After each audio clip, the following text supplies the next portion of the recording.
আচ্ছা নীরা, আমাদের বিয়েটা যদি শেষ পর্যন্ত না হয়? এখনই তার প্ল্যান করে রাখতে হবে? প্ল্যান না, ঠিক এমনি জানতে ইচ্ছে হলো। না হলে না হবে। তোমার কষ্ট হবে না? না, আমার কষ্ট কেন হবে? আমি তো তোমার সাথে টাইম পাস করছি, তাই না?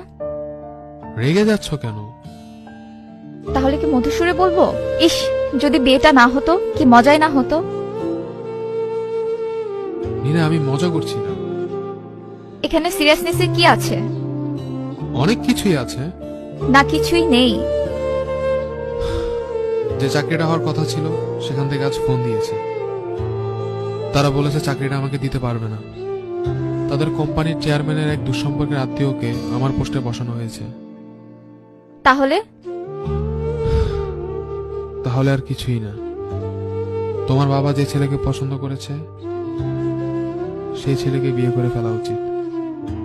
আমি আমার উপর খুব হতাশ। এভাবে আসলে নিজের ইচ্ছায় সেটেল হওয়া যায় না। তাহলে এই সুযোগটা আমাদের হাতে এলো না? পৃথিবী সবাইকে সবকিছু দিতে ভালোবাসে না।